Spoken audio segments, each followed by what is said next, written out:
बिस्मिल्लाहिर्रहमानिर्रहीम। अस्सलाम वालेकुम। Welcome to CSS knowledge in. आज पॉलिटिकल साइंस 2 के लेक्चर 8 में हम judicial system of United Kingdom को डिस्कस करेंगे। आज के लेक्चर के जो कंटेंट्स हैं उनमें हम डिस्कस करेंगे structure of the UK judiciary, उसके बाद supreme court of the United Kingdom की कंपोजिशन डिस्कस करेंगे, उसकी पावर्स डिस्कस करेंगे।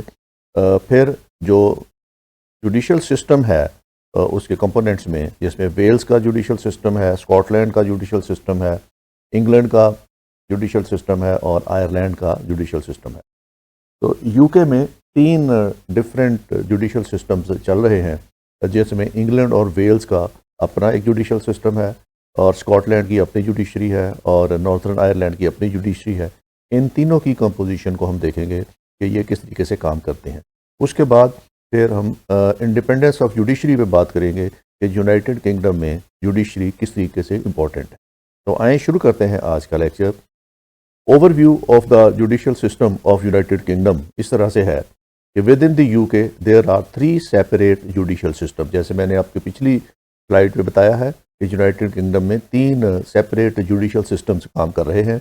इंग्लैंड एंड वेल्स, एक इंग्लैंड और वेल्स का जुडिशल सिस्टम है, नॉर्दर्न आयरलैंड का अलग है और स्कॉटिश जो है वो उनका अलग है।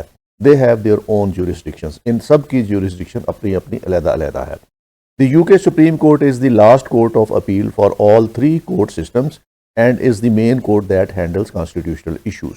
तो यूनाइटेड किंगडम की जो सुप्रीम कोर्ट है वो अपील्स इसके पास तीनों सिस्टम से अपील इनके पास जाती हैं, इंग्लैंड और वेल्स से, नॉर्दर्न आयरलैंड से और स्कॉटलैंड से। जो अदालतें फैसला करती हैं उन तमाम की अपील जो है वो सुप्रीम कोर्ट में जाती है और सुप्रीम कोर्ट में अमूमी तौर पर जो है वो कॉन्स्टिट्यूशनल इश्यूज पहुंचते हैं। Supreme court was established in October 2009। Astonishingly ये सुप्रीम कोर्ट जो है यूके की, ये अभी एक रिसेंटली अदारा है जो 2009 में बनाया गया था। इससे पहले उनके पास सुप्रीम कोर्ट नहीं होती थी, बल्कि जो हाउस ऑफ द लॉर्ड्स था वही कॉन्स्टिट्यूशनल केसेस को सुनता था और उसके जो लॉ बेंच था उसका वही केस के फैसले किया करता था। 2009 में उन्होंने ये जुडिशरी बनाई। It assumed the former judicial functions of house of the lords which were removed by the constitutional reforms act. 2005 में उन्होंने कॉन्स्टिट्यूशन में अमेंडमेंट की और इस अमेंडमेंट के जरिए उन्होंने जो हाउस ऑफ लॉर्ड्स के पास पावर्स थी वो ले ली और उसकी जगह उन्होंने सुप्रीम कोर्ट बनाई और ये सुप्रीम कोर्ट 1 अक्टूबर 2009 से फंक्शनल हो गई। एक बहुत बड़ी डिबेट जो हम डिस्कस करते हैं हमेशा जब भी हम किसी कंट्री के जुडिशल सिस्टम को पढ़ते हैं तो वो जुडिशल रिव्यू है। तो जुडिशल रिव्यू यूके के अंदर जो है, अदालत पार्लियामेंट के किसी एक्ट को रिव्यू नहीं कर सकती। पार्लियामेंट में पास किया हुआ एक्ट फाइनल है। किसी अदालत में ये पावर नहीं है कि वो पार्लियामेंट के पास किए हुए एक्ट को एग्जामिन कर ले या उसको कैंसिल कर दे या उसको वो अल्ट्रा वायरस करार दे दे। लेकिन जुडिशल सिस्टम जो है उसके पास ये पावर ज़रूर है कि इंतज़ामिया की तरफ से किया गया कोई फ़ैसला या इंतज़ामिया की तरफ से कोई इशू की हुई डायरेक्टिव, उसको जुडिशल रिव्यू ले सकते हैं। तो they have very limited scope of the judicial review. And other important role the UK judiciary is the judicial review. Judicial review is restricted to administrative decisions only. तो जो सिर्फ administrative decision है उनके against judicial review हो सकता है। Judicial review allows the courts to review a decision or action by the public body such as government agency or local authority. वो सिर्फ हुकूमती जो अफसरान हैं या हुकूमती ओहदेदारान हैं या जो हुकूमती अथॉरिटी है उसके फैसलों के खिलाफ सिर्फ जुडिशल रिव्यू हो सकता है या लोकल अथॉरिटीज़ के खिलाफ हो सकता है, गवर्नमेंट की किसी एजेंसीज के खिलाफ रिव्यू हो सकता है, जो पार्लियामेंट है उसके फैसले के खिलाफ रिव्यू नहीं हो सकता। They can overturn the decision of it was made illegally. अगर कोई इंतज़ामी हुक्मनामा इलीगली हो तो उसको वो ओवरटर्न कर सकते हैं। The proper procedure was not followed, अगर उसका प्रोसीजर फॉलो ना किया गया हो तो उसको ओवरटर्न कर सकते हैं। इट वाज इरेशनल या गैर मंतकी हो तो उसको कर सकते हैं, ओवरटर्न कर सकते हैं। ये सिर्फ एडमिनिस्ट्रेटिव डिसीजन को जो है वो रिव्यू कर सकते हैं, ये पार्लियामेंट के किसी एक्ट को ओवरव्यू नहीं कर सकते। The court can not overturn primary legislation but it can quash secondary legislation. ये मैं थोड़ी सी आपको डिटेल में बता दूं। लेजिस्लेशंस 2 तरह की होती हैं, एक है primary legislation. Primary legislation is legislation that goes through the billing process in parliament to create an act of the parliament. Primary legislation वो होती है जो पार्लियामेंट के अंदर हो और उसका मकसद कोई एक्ट बनाना हो या कोई कानून बनाना हो, इसको हम कहते हैं प्राइमरी लेजिस्लेशन। बरतानिया में कोर्ट्स को प्राइमरी लेजिस्लेशन के खिलाफ जुडिशियल रिव्यू का इख्तियार नहीं है, वो सिर्फ सेकेंडरी लेजिस्लेशन के अगेंस्ट रिव्यू कर सकते हैं। और secondary legislation is when small changes are made to these act and are usually done by the ministers. तो ये एक्ट को सामने रखते हुए जो आगे रूल्स बनाए जाते हैं या जो पॉलिसीज बनाई जाती हैं, ये एग्जेक्टिव्स ने बनानी है। तो जुडिशियल रिव्यू जो है वहां एग्जेक्टिव्स के ऑर्डर्स के खिलाफ हो सकता है, पार्लियामेंट के फैसले के खिलाफ या पार्लियामेंट के एक्ट के खिलाफ जुडिशियल रिव्यू नहीं हो सकता। सुप्रीम कोर्ट है उसके अंदर अपॉइंटमेंट ऑफ द जजेस जो है उसका एक तरीकाकार वजह किया गया है। जजेस are appointed by the British monarch on the advice of the prime minister who receives the recommendation from a selection commission. तरीकाकार ये है कि सुप्रीम कोर्ट के जजेस की अपॉइंटमेंट के लिए एक उन्होंने कमीशन बनाया हुआ है। वो कमीशन अपनी रिकमेंडेशंस तैयार करता है, वो वज़ीर आज़म को भेजता है और वज़ीर आज़म अपनी एडवाइस जो है वो किंग को भेजता है और किंग वज़ीर आज़म की एडवाइस के ऊपर सुप्रीम कोर्ट के जजेस की तैनाती कर देता है। तो ये बहुत एक शफाफ प्रोसेस है वहाँ पे जजेस की तैनाती का। The mandatory retirement age of A UK supreme court justice is 75 years old, और जज की जो एज है रिटायरमेंट की वो 75 ईयर्स है। मतलब जज को इनफ टाइम मिल जाता है कि वो सुप्रीम कोर्ट का जज रहे। The age was increased from 70 to 75 in March 2022, और ये 2022 में उन्होंने ये उम्र बढ़ाकर 70 साल से 75 ईयर्स कर दी है। तो अब जजेस जो हैं वो 75 ईयर्स तक काम कर सकते हैं। उनकी अपॉइंटमेंट एक सिलेक्शन कमीशन की रिकमेंडेशन पे होती है, जो रिकमेंडेशन वज़ीर आज़म के पास जाती है और वज़ीर आज़म जो है उसको एडवाइस की सूरत में किंग के पास भेजता है और किंग उसको अप्रूव करता है, तब सुप्रीम कोर्ट का जज बनता है। पिछली स्लाइड में मैंने आपको बताया था कि यूके में सुप्रीम कोर्ट जो है वो कॉन्स्टिट्यूशनल रिफॉर्म्स एक्ट 2005 के तहत बनाई गई थी, और इसका सेक्शन 23 ज़िमन 2 ये बताता है कि जजेस की तादाद क्या होगी। There are currently 12 positions in the court, the president, the deputy president and 10 justices. बरतानिया में इस वक्त जजेस की, सुप्रीम कोर्ट के जजेस की कुल तादाद 12 है। इनमें से एक प्रेसिडेंट होता है, जैसे हमारा चीफ जस्टिस होता है तो वहां पे प्रेसिडेंट है, और एक उनका डिप्टी प्रेसिडेंट है, और बाकी 10 जज हैं। तो इस तरीके से सुप्रीम कोर्ट में जजेस की तादाद जो है ये 12 है। जजेस of the court who are not already peers are granted the judicial courtesy title of lord और लेडी। अगर किसी ऐसे फर्द को सुप्रीम कोर्ट का जज बना दिया जाए जो पहले ही हाउस ऑफ लॉर्ड का मेंबर हो और उसको लॉर्ड का टाइटल दिया गया हो, तो उसको दोबारा टाइटल नहीं दिया जाता। ऐसे जजेस जिनके पास पहले लॉर्ड का टाइटल ना हो, तो जैसे ही वो सुप्रीम कोर्ट के जज बनते हैं उनको लॉर्ड का टाइटल दिया जाता है। इसलिए बरतानिया में जब भी किसी ने जज को मुखातब करना होता है तो वो माई लॉर्ड कह के बुलाता है। सिलेक्शन ऑफ द जजेस ऑफ द सुप्रीम कोर्ट, ये मैं पहले बता चुका हूं कि सुप्रीम कोर्ट के जजेस के सिलेक्शन के लिए उन्होंने एक कमीशन बनाया हुआ है जिसको सिलेक्शन कमीशन कहते हैं। President of the supreme court, अब इसके जो मेंबरान हैं उनमें जो वहां का president of the supreme court है, यानी जो चीफ जस्टिस है वहां का, वो इसका मेंबर होगा। अ सीनियर जज of UK, a senior UK जज, not a supreme court justice. तो सुप्रीम कोर्ट के जज के अलावा जो एक सीनियर 3 जज है बरतानिया में, उसको लिया जाता है, ये दूसरा मेंबर है। अ मेंबर ईच फ्रॉम, अब 3 मेंबर इसके और हैं। एक जुडिशियल अपॉइंटमेंट कमीशन जो यूके का है उसका एक मेंबर लिया जाएगा, judicial appointments board of the Scotland उसका एक मेंबर लिया जाएगा, and Northern Ireland judicial appointment commission उसका एक मेंबर लिया जाएगा। तो ये इस तरह करके उन्होंने एक सिलेक्शन कमीशन बनाया हुआ है। ये स्क्रूटनी करता है उन अफराद की जिनको उन्होंने सुप्रीम कोर्ट का जज बनाना हो। सुप्रीम कोर्ट का जज बनाने के लिए लोअर कोर्ट्स के जजेस जो हैं उनकी सीनियरिटी के मुताबिक वहां से कोटा लिया जाता है, या ऐसे लॉयर्स भी लिए जाते हैं जिनकी प्रैक्टिस जो है वो लॉ करने की 10 या इससे ज़्यादा साल की हो, तो उसमें से जो सीजन्ड और एक्सपीरियंस्ड लोग होते हैं उनको भी इस लिस्ट में शामिल करके स्क्रूटनाइज किया जाता है। उसके बाद फिर ये सिलेक्शन कमीशन अपनी रिकमेंडेशंस फाइनल करता है, और फाइनल करने के बाद ये फिर वज़ीर आज़म को भेज देता है। वजीर आजम उनमें से कुछ लोगों को सिलेक्ट करता है और उसके मुताबिक वो फिर अपनी लिस्ट जो है वो किंग को भेज देता है और किंग जो है वो फाइनल अथॉरिटी है जजेस को अपॉइंट करने। रिमूवल ऑफ द जजेस of the supreme court. A judge of the UK Supreme Court can be removed from office only through a petition from both House of the Parliament to the monarch as established by the Act of Settlement 1701। 1701 में उन्होंने ये फैसला किया था कि supreme court के जज जो है उसको कैसे रिमूव किया जाता है। उस वक्त चूंकि हाउस ऑफ लॉर्ड्स था तो इसलिए उसकी रिमूवल जो थी वो इम्पीचमेंट के जरिए होती थी और ये इम्पीचमेंट दोनों हाउसेस से पास होती थी, हाउस ऑफ कॉमन से भी पास होती थी और हाउस ऑफ लॉर्ड से भी पास होती थी। तो जब सुप्रीम कोर्ट बन गई तो उसके जजेस की रिमूवल का भी यही तरीका रखा कि दोनों हाउस अगर किसी की इम्पीचमेंट कर दें, सिंपल मेजॉरिटी के साथ उसके खिलाफ स्ट्रक्चर पास कर दें, लोअर हाउस भी और अपर हाउस भी, तो फिर उस जज को उसकी सीट से हटा दिया जाता है।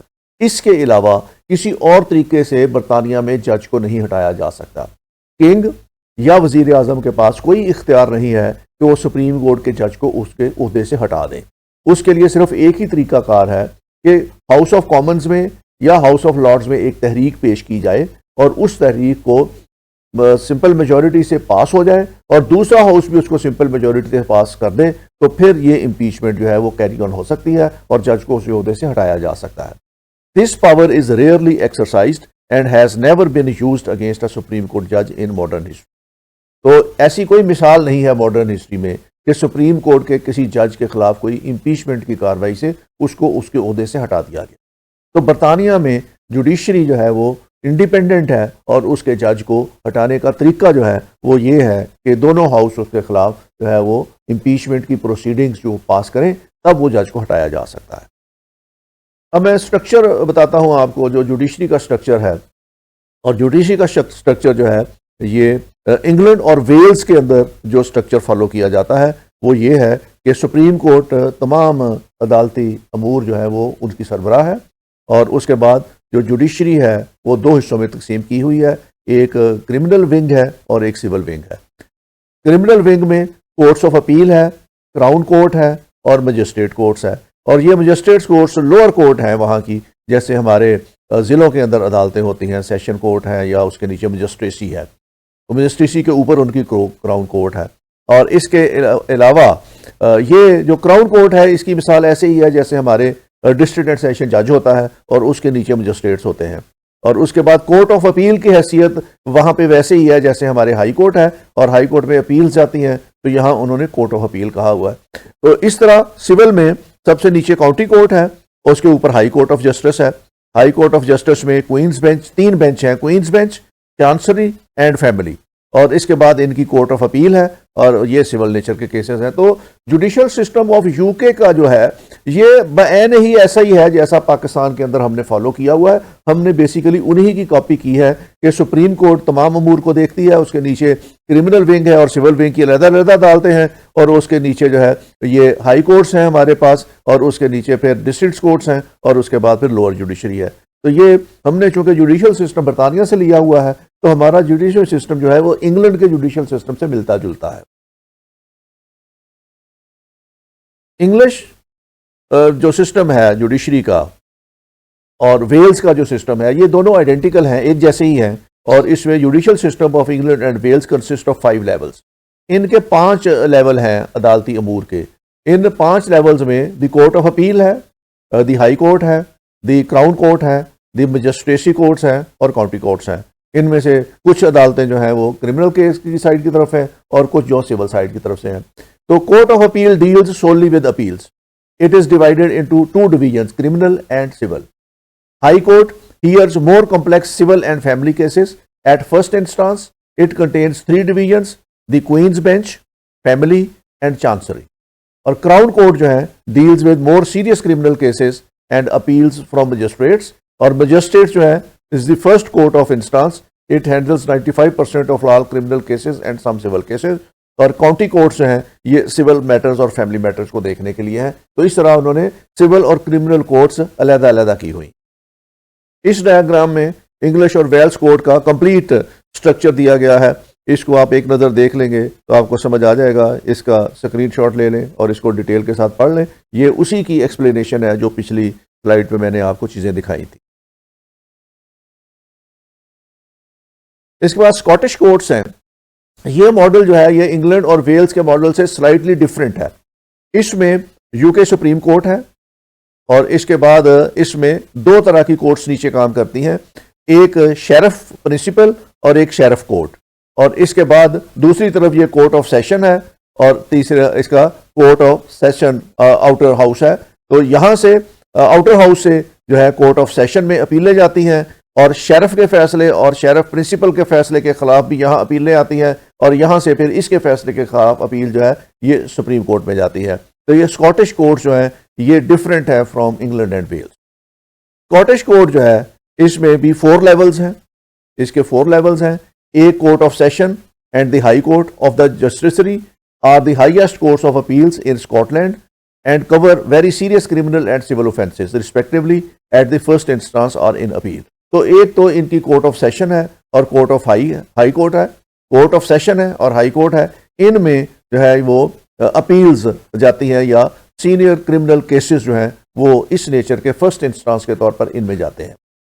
दूसरा इनके पास शेरिफ अपील कोर्ट्स हैं, sees less serious criminal appeals and or civil appeals from the sheriffs court. Sheriff court के में अपील की जो है ये इसमें शेरिफ कोर्ट के फैसलों की अपील शेरिफ्स अपील कोर्ट के अंदर जाती है। Sheriff courts deals with most criminal and civil cases and are only bypassed if the offence is very serious. अगर बहुत सीरियस ऑफेंस हो सीधा शेरिफ्स अपील कोर्ट में चला जाएगा, अदरवाइज ये सिविल और क्रिमिनल नेचर के केसेस फर्स्ट इंस्टांस के तौर पर जो है ये शेरिफ कोर्ट में चलेंगे जो सिंपल नेचर के हैं। Justice of peace and courts are similar to England magistrates courts and deal with minor criminal offences. तो जो जस्टिस ऑफ पीस हैं इनके पास ये मजिस्ट्रेट्स हैं, बेसिकली इनके पास माइनर नेचर के केसेस जाते हैं। इसके अलावा नॉर्दर्न आयरलैंड की जो कोर्ट्स हैं उनका स्ट्रक्चर इस तरह है कि वो भी डिवाइड की हुई हैं इन्होंने सिविल केसेस और क्रिमिनल केसेस के बुनियाद पे, और ये पहले डिस्ट्रिक्ट कोर्ट हैं, उसके ऊपर सर्किट कोर्ट्स हैं, फिर हाई कोर्ट है और फिर सुप्रीम कोर्ट है। और इसमें उन्होंने इसी तरीके से ये 4 टियर्स कोर्ट्स इसमें नॉर्दर्न आयरलैंड में भी हैं।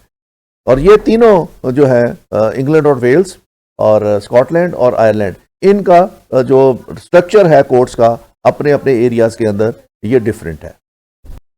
अब थोड़ी सी मैं डिस्कस आपको ये करूं कि how the judiciary of UK is independent. UK की जुडिशरी इंडिपेंडेंट कैसे है, उन्होंने अपनी इंडिपेंडेंस को कैसे मेंटेन किया हुआ है और उसके पीछे कौन से अवामिल हैं कि वो इंडिपेंडेंटली डिसीजन मेकिंग कर सकते हैं। Cornerstone of the UK constitution is the independence of the judiciary. Constitution ने जुडिशरी को इंडिपेंडेंस दी हुई है। It means that the judiciary can not be influenced by outside pressures like the wealthy elite, politician and the media और the government. तो वहां पे judiciary को influence नहीं किया जा सकता, ना उसको उनकी एलीट क्लास जो है वो इन्फ्लुएंस कर सकती है पैसे की बुनियाद पे, ना उनके सियासतदान प्रेशराइज कर सकते हैं उनको ट्रांसफर एंड पोस्टिंग के हिसाब से, ना उनका मीडिया उनको ब्लैकमेल कर सकता है और ना ही गवर्नमेंट उनके खिलाफ एक्शन ले सकती है। तो इस तरीके से जुडिशरी वहां पे इन्फ्लुएंस नहीं हो सकती, तो उन्होंने अपनी इंडिपेंडेंस जो है वो बरकरार रखी हुई है। Neutrality is an important principle as जजेस must be able to decide cases based solely on the fact or presented and to them according to the law, not their own opinion. तो वहां पे जजेस भी जो हैं वो न्यूट्रल हैं और जजेस भी जब फैसला करने लगते हैं तो वो अपनी पसंद या नापसंद के मुताबिक फैसला नहीं करते, बल्कि जो एविडेंस उनके सामने रखा जाता है उस एविडेंस को और फैक्ट्स को सामने रखते हुए फैसला करते हैं। तो इस तरह कहा जा सकता है कि बरतानिया के जज डिसीजन मेकिंग में न्यूट्रल हैं, इवन वो अपनी पर्सनल विम्स को भी फैसले पर असरअंदाज नहीं होने देते। अगला बड़ा कैरेक्टरिस्टिक्स ऑफ यूके जुडिशरी का ये है कि rule of law. The rule of law is a defining principle of the UK unwritten constitution. बरतानवी जुडिशरी का सबसे बड़ा डिफाइनिंग प्रिंसिपल जो है वो रूल ऑफ लॉ है। It implies that no one is above the law. बरतानिया में कोई भी शख्स कानून से बालातर नहीं है, कोई भी शख्स कानून को डिफाइन नहीं कर सकता। That the law applies equally to every individual, कि कानून का नफाज हर इंडिविजुअल के ऊपर एक जैसा है। That no one can be punished without a trial, कि किसी भी शख्स को बाकायदा ड्यू प्रोसेस ऑफ लॉ के अलावा सजा नहीं दी जा सकती। तो ये तीन बड़े करेक्टरिस्टिक्स हैं जो बरतानिया में इंडिपेंडेंस ऑफ जुडिशरी को इंश्योर करते हैं, और उनमें rule of law is a basic element.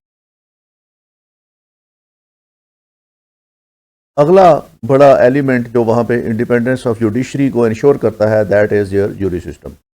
The principle that anyone accused of a crime has the right to a jury trial, कि वहाँ पे एक ज्यूरी बनाई जाती है और जो भी वहाँ पे किसी को किसी क्राइम का एक्यूज्ड कहा जाए उसको ये हक हासिल है कि वो ज्यूरी के ज़रिए अपना ट्रायल करा सके।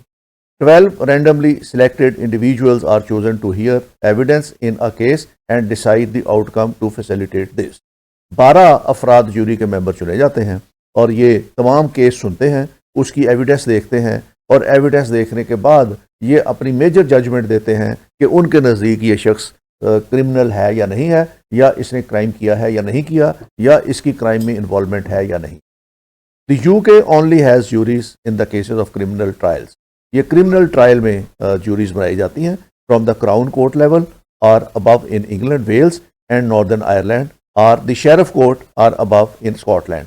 तो ये जो क्राउन कोर्ट के केसेस हैं इंग्लैंड में और वेल्स में, उस लेवल की बनाई जाती है, और जो स्कॉटलैंड में है ये शेरिफ कोर्ट के लेवल की बनाई जाती है। सिविल केसेस में ये ज्यूरीज नहीं बनाई जाती, क्रिमिनल केसेस में ज्यूरीज बनाई जाती हैं। और अगर किसी शख्स को, इंडिविजुअल को, जिस पे कोई चार्ज हो या एलिगेशन हो, उसको ज्यूरी माफ़ कर दे या उसको कहे कि ये इनोसेंट है, तो फिर कोर्ट उसको सज़ा नहीं दे।